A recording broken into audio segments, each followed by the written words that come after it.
In their simplest form, the drill stem test tools run on either drill pipe or tubing, consist of flow control valves, a fluid sample chamber, an inside pressure recorder, one or more packers to isolate the zone being tested, a perforated anchor for fluid to enter the tool string, a temperature recorder, and a pressure recorder. As the tools are run into the hull, the increasing hydrostatic pressure of the mud column is recorded by the pressure gauge. The tools are run into the hole with an empty drill pipe or tubing, except in those cases where a carefully designed water, diesel, or nitrogen cushion is required.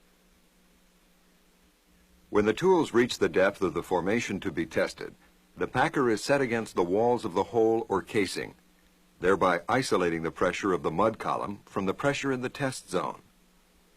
Pressure is measured at the very bottom of the tool string and also within the tool string itself, and so the gauge now will record the pressure imposed by the hydrostatic head and any squeeze pressure developed when setting the packer.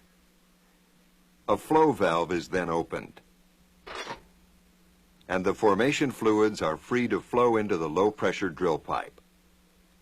As fluids fill the drill pipe, the pressure increases. This is the initial flow, or pre-flow period, and is usually of short duration, typically 5 to 10 minutes. Its purpose is to relieve any buildup in pressure that may have occurred in setting the packer or packers, or any supercharging of the reservoir due to mud filtrate invasion.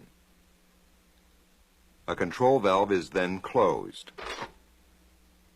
And because fluids can no longer flow into the drill pipe, the pressure recorders begin to feel the formation pressure, and the recorded pressure normally approaches the original formation pressure. This is the initial shut-in pressure. This shut-in period typically lasts for 30 to 60 minutes. The control valve is then opened once again for the second, more important flow period.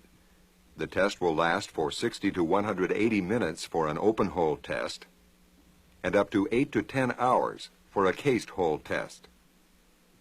At the end of this second and final flow period, a fluid sample is collected and isolated in the sample chamber. Samples are also collected at the surface for wells that flow to the surface.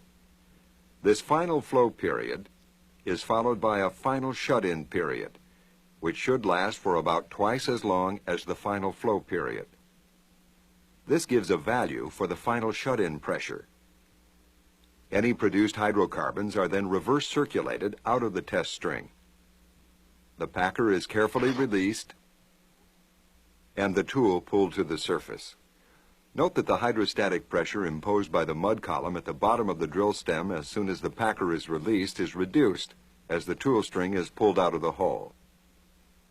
At the surface, the pressure recording device is retrieved from the tool string, and the dynamic response of the test interval to the alternating pressure drawdown and buildup periods is analyzed. Of course, if the required information was not obtained, the test must be repeated. To avoid this costly remedy, it is now possible to measure pressures at the surface while the test is being run. This provides immediate information on the quality of the test, an opportunity to analyze the data before the tool is retrieved, and the ability to terminate the test when sufficient data has been collected.